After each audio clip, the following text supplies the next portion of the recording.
ہر شے کو بدعت نہ بناؤ۔ ام سلمہ سے آپ نے فرمایا ام سلمہ آج ایک فرشتہ ملنے آ رہا ہے بہت خاص، کسی کو کسی کو اندر نہیں آنے دینا۔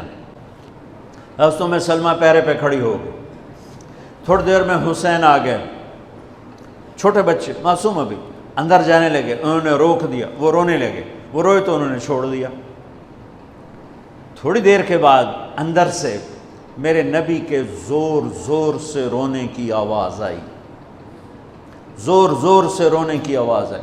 ام سلمہ رہ نہ سکی، بھاگ کے اندر گئیں تو آپ نے کیا دیکھا؟ آپ نے حسین کو یوں سینے سے چمٹایا ہوا اور ایسے ہل ہل کے رو رہے تھے، ایسے بلک بلک سسک سسک کے رو رہے تھے، اور آپ کے آنسو آپ کے رخسار اور داڑھی پر اتر کر رہے تھے، اور آپ نے یوں بھینچا ہوا ایسے دبایا ہوا تھا۔ تو حضرت ام سلمہ نے کہا میرے ماں باپ قربان یا رسول اللہ، کیا ہوا؟ آپ ایسے تڑپ کے کیوں رو رہے ہیں؟ تو آپ نے روتی آواز میں کہا، بہتے آنسوؤں کے ساتھ، کپ کپاتے بدن کے ساتھ، کہ ام سلمہ یہ فرشتہ جو مجھے ملنے آیا تھا یہ میرے بچے کو دیکھ کر کہہ رہا ہے کہ آپ کی امت اس بچے کو قتل کر دے گی، اور جہاں اس کا خون گرے گا وہ مٹی مجھے دکھائی ہے اس نے، کہ میں اس لیے اس پہ رو رہا ہوں۔ ابھی تو وہ شہید نہیں ہوئے اور رویا جا رہا ہے، تو ہم تو ان کی شہادت پہ روتے ہیں بھائی، ہم تو ان کی شہادت پہ روتے ہیں، اور یہ قیامت تک روتے رہے گی دنیا۔ قیامت یہ اللہ کا نظام ہے، اس نے کربلا کے واقعے کو یوں کر دیا جیسے ہر سال آج ہی ہوا ہے، آج ہی حسین شہید ہو رہے ہیں، آج ہی عبداللہ کا سر کٹ رہا ہے، آج ہی زینب کی چادر کو پھاڑا جا رہا ہے، آج ہی لاشوں کو گھسیٹا جا رہا ہے۔ وہ میں حیران ہوتا ہوں، ٹیپو سلطان سرنگا پٹم میں شہید ہوئے، دشمن کون انگریز کون کافر، تو برطانوی لشکر نے ان کو توپوں کی سلامی دے کر دفن کیا اور عزت و احترام کے ساتھ دفن کیا، اور میرے نبی کے نواسے کی لاش کو ان کم بختوں نے کفن بھی نہ پہنانے دیا، جنازہ بھی نہ پڑھنے دیا، دفن بھی نہیں کرنے دیا۔ اگلے دن بنو اسد کے بارے میں پتہ چلا عمر بن سعد کو،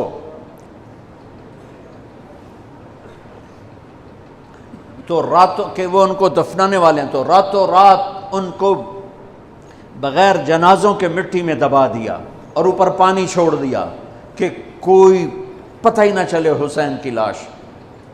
بنو اسد کا بوڑھا آیا، اگلے جب پانی خشک ہو گیا وہ آیا اور اس نے مٹی اٹھا کے سونگنا شروع کیا، سبحان اللہ، سونگ رہا ہے۔ ایک جگہ کی مٹی اٹھا کے سونگا تو اس میں جنت کی خوشبو تھی، تو تڑپ کے بولا یہ میرے نبی کے نواسے کی قبر ہے، یہ میرے نبی کے نواسے کی مٹی ہے، کہ وہ جنت کے سردار تھے تو قبر بھی جنت کی خوشبو پھیلا رہی ہے اس کی، حالانکہ بن دیکھی بات ہے، کیونکہ انہوں نے راتوں رات ان کو دبا دیا کہ ان کا جنازہ بھی نہ ہو، لعنت ہو ان کی قبروں پر، ان کی ہڈیوں پر، ان کی روحوں پر، ان کی مٹی پر، ان کی خاک پر۔ سمجھ میں نہیں آتا، نبی کے گھر کے کتے کی بھی ہم تو عزت کریں گے اگر آج ہمیں پتہ چلے یہ نبی کے گھر کا کتا ہے۔ ان کم بختوں کے سامنے نبی کے نواسے کھڑے تھے، نبی کی نواسیاں تھیں اور نبی کی اولاد تھی، اور ان کے دل ایسے پتھر، آنکھیں ایسی اندھی، کان ایسے بہرے کہ انہیں ایسے تلوار چلائی جیسے سامنے کوئی رومی لشکر کھڑا ہو، یا جیسے سامنے کوئی فارسی لشکر کھڑا ہو۔ اتنے عظیم ہستیاں، میں کہاں سے بیان کروں؟ یہ وہ نسب ہے جس کو اللہ آدم تک محفوظ رکھے ہوئے ہے، اور میرے نبی نے فرمایا کل سبب منقطع الى یوم کل نسب و سبب منقطع الى یوم القیامہ الا نسبی و سببی وسأبلها ببلالها۔ قیامت کے دن ہر رشتہ ٹوٹ جائے گا، ہر ناطہ ٹوٹ جائے گا، ہر سبب ٹوٹ جائے گا، لیکن میری آل کے ساتھ رشتہ باقی رہے گا، نسب کا رشتہ باقی رہے گا، سبب باقی رہے گا۔ میں اپنی اولاد کو پانی پلاؤں گا، میں نے اپنی اولاد کی سفارش کروں گا۔ اس لیے میرے بھائیوں، ویسے تو کسی کے عیب نہ دیکھو، کسی کی برائی نہ دیکھو، پر سادات کی برائی، وہ شیعہ ہو، وہ سنی ہو، وہ بریلوی ہو، وہ اہل حدیث ہو، جو بھی ہو وہ اگر میرے نبی کی اولاد ہے تو ان کے پاؤں چومو، ان کے ہاتھ چومو، ان کا ماتھا چومو، یہ اللہ کے محبوب ہیں، اللہ کے پیارے ہیں، مجھے میری اولاد محبوب ہے۔ آگے ان کے پوتے ہو گئے، آگے ان کے بچے بچیاں ہو گئے، نواسیاں ہو گئے، پوتے پوتیاں ہو گئے، وہ ان سے بھی پیارے لگتے ہیں۔ میرے نبی نے اعلان کیا میں اپنی نسل کو پانی لگاؤں گا قیامت کے دن، میں اپنی نسل کو پانی لگاؤں گا قیامت کے دن۔ پر اتنے سارے فرمان کے بعد بھی کیا شہید کیا گیا ہے، وہ کس بے دردی سے کیا گیا ہے۔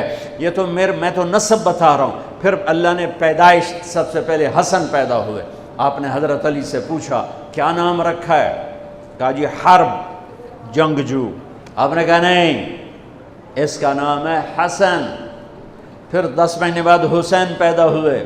آپ نے فرمایا کیا نام رکھا ہے؟ کہا جی حرب۔ کہا نہیں، حسین۔ پھر آپ نے فرمایا یہ 2 نام میرے اللہ نے آج تک کسی کے نہیں رکھے، سے پہلی دفعہ میرے بچوں کے نام رکھے جا رہے ہیں، حسن اور حسین۔ پھر آپ نے ان کو گڑتی دی، اپنا لعاب، اپنا حسن کو بھی حسین کو، دونوں کو اپنا لعاب نکالا اور حسین کے منہ میں ڈالا۔ اور ایک ہفتے بعد دونوں کے ساتھ یہ کیا، ہفتے کے بعد بال مڈائے، عقیقہ 2 چھترے ذبح کیے، حسن کے لیے بھی 2 چھترے ذبح کیے، حسین کے لیے بھی عقیقہ فرمایا، گود کھلایا، حسن کو اٹھایا، انہوں نے پیشاب کر دیا، اب ہلے نہیں۔ مجھے نہیں یاد کہ میں نے اپنے بچوں کو چھوٹی عمر میں اٹھایا ہو اور اس نے پیشاب شروع کیا ہو اور میں نے اسے بٹھائے رکھا ہو، میں فوراً اٹھا کے ادھر، یا میں نے پتہ لگا پیشاب کر رہا، میں چاہتے اتھے باہر چھڑیا۔ لیکن میرے نبی نے حسن نے بھی کیا، حسین نے بھی کیا۔ اور حضرت حسن کا تو واضح تھا، آپ یوں لیٹے ہوئے تھے، آپ کا پیٹ سے کپڑا ہٹا ہوا تھا، اور حسن آپ کے پیٹ پر بیٹھے تھے، تو ان کا جو پیشاب ہوا تو سیدھا آپ کی ناف میں گیا۔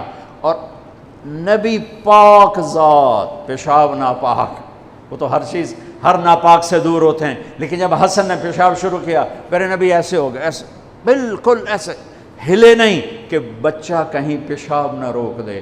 جب پورا پیشاب کر دیا پھر آپ اٹھے اور نواسے کو بٹھایا اور جا کر پانی اپنے اوپر بہایا اور صاف کیا۔ یہ تو لاڈ لڈائے میرے نبی نے اپنے نواسوں کو۔ ابو ہریرہ فرماتے ہیں میری آنکھوں نے دیکھا، میرے کانوں نے سنا، آپ کبھی حسن کبھی حسین اینا پیران تے کھڑا کی تو ہے، ہاتھ این نپے تے جھولا جھولا رہے ہیں اور کہہ رہے ہیں پہاڑی پہ چڑھ بچے، پہاڑی کے لیے اتے آ، ان کو یوں اوپر لا رہے ہیں، یہاں لائے، پھر یہاں لائے، پھر یہاں لائے، پھر یہاں لائے، پھر یوں ہو گئے، اور ان کے ہاتھ پکڑ کے یہاں تک پہنچایا، یہاں، اور پھر آگے بڑھ کے بوسہ لے کر کہا اے اللہ میں ان سے پیار کرتا ہوں، تو بھی ان سے پیار فرما۔ ایسوں کو ذبح کر دیا۔ کتے کو مارتے ہوئے رحم آتا ہے،